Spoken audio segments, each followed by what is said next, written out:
धनपुर गांव अपनी उपजाऊ मिट्टी और हरे भरे खेतों के लिए मशहूर था। गांव में एक गरीब लेकिन बेहद मेहनती किसान रहता था, रामू। रामू के पास जमीन तो बहुत थी, लेकिन साधन बहुत कम। न बैल, न ट्रैक्टर, न आधुनिक औजार। वह अपने दो हाथों और मजबूत इरादों के सहारे ही खेती करता था। हर सुबह सूरज निकलने से पहले वह खेत पर पहुंच जाता। पैरों में पुराने चप्पल, कंधे पर फट्टा गमछा और आंखों में उम्मीद की चमक। दिन भर वह मिट्टी पलटता, बीज डालता, पानी खींचता, थकान उसे छू भी नहीं पाती। लेकिन कई सालों से उसकी फसल ठीक नहीं हो रही थी। कभी बारिश कम होती, कभी बाढ़ आ जाती, कभी कीड़े फसलों को खा जाते।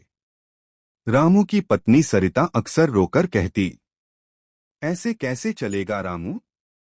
हम कब तक कर्ज में डूबे रहेंगे? रामू बस मुस्कुराकर कहता, मेहनत करूंगा तो एक दिन जरूर फल मिलेगा। खेत हमारा साथ जरूर देंगे। गांव के कई लोग उसे देखकर हंसते। अरे रामू, तेरी किस्मत में खेती कहाँ? बेच दे खेत और मजदूरी कर ले। लेकिन रामू कभी हार नहीं मानता।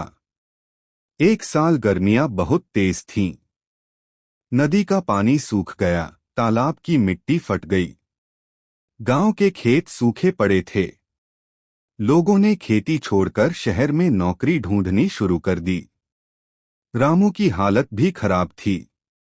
बीज खरीदने तक के पैसे नहीं थे। सरिता चिंता में डूबी हुई बोली, अब क्या करेंगे?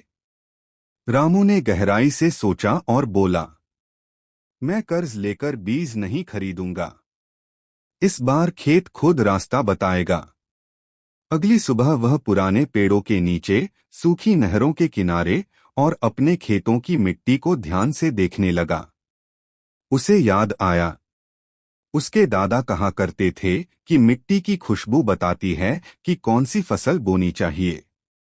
रामू ने मुट्ठी भर मिट्टी उठाई, सूंघी और समझ गया, मक्का की फसल इस साल सफल हो सकती है। उसने घर आकर सरिता से कहा, हम मक्का बोएंगे। सरिता बोली, लेकिन लोग कह रहे हैं कि मक्का इस बार नहीं चलेगी। रामू ने दृढ़ता से कहा, लोगों की नहीं, मिट्टी की सुनो। वह गांव में घूमता रहा और हर घर से थोड़ा थोड़ा मक्का का बीज मांगकर ले आया। किसी ने उसे बेवकूफ कहा, किसी ने मजाक बनाया। रामू की मेहनत का भूत फिर सवार है। रामू बस मुस्कुराकर कहता, मेहनत करूंगा तो एक दिन जरूर फल मिलेगा। खेत हमारा साथ जरूर देंगे। गांव के कई लोग उसे देखकर हंसते। अरे रामू, तेरी किस्मत में खेती कहाँ? बेच दे खेत और मजदूरी कर ले। लेकिन रामू कभी हार नहीं मानता। एक साल गर्मियां बहुत तेज थीं। नदी का पानी सूख गया, तालाब की मिट्टी फट गई। गांव के खेत सूखे पड़े थे। लोगों ने खेती छोड़कर शहर में नौकरी ढूंढनी शुरू कर दी। रामू की हालत भी खराब थी। बीज खरीदने तक के पैसे नहीं थे। सरिता चिंता में डूबी हुई बोली, अब क्या करेंगे? रामू ने गहराई से सोचा और बोला, मैं कर्ज लेकर बीज नहीं खरीदूंगा। इस बार खेत खुद रास्ता बताएगा। अगली सुबह वह पुराने पेड़ों के नीचे, सूखी नहरों के किनारे और अपने खेतों की मिट्टी को ध्यान से देखने लगा। उसे याद आया, उसके दादा कहा करते थे कि मिट्टी की खुशबू बताती है कि कौन सी फसल बोनी चाहिए। रामू ने मुट्ठी भर मिट्टी उठाई, सूंघी और समझ गया, मक्का की फसल इस साल सफल हो सकती है। उसने घर आकर सरिता से कहा, हम मक्का बोएंगे। सरिता बोली, लेकिन लोग कह रहे हैं कि मक्का इस बार नहीं चलेगी। रामू ने दृढ़ता से कहा, लोगों की नहीं, मिट्टी की सुनो। वह गांव में घूमता रहा और हर घर से थोड़ा थोड़ा मक्का का बीज मांगकर ले आया। किसी ने उसे बेवकूफ कहा, किसी ने मजाक बनाया। रामू की मेहनत का भूत फिर सवार है। लेकिन वह चुपचाप लगातार मेहनत करता रहा।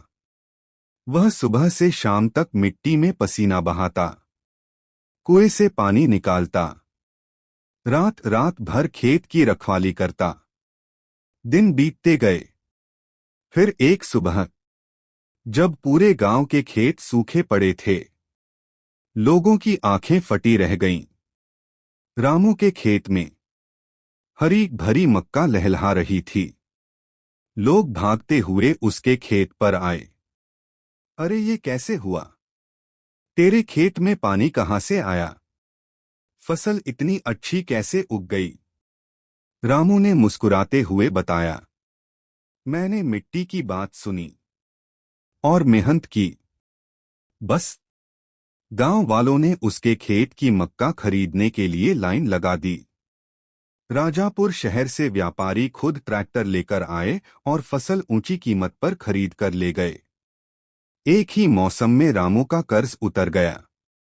उसने नए औजार खरीदे, बैल खरीदे और उसके घर में पहली बार भरपूर खुशी आई। सरिता की आंखों में आंसू थे। रामू, तुम्हारी मेहनत और भरोसे ने हमारी किस्मत बदल दी। गांव के बुजुर्ग ने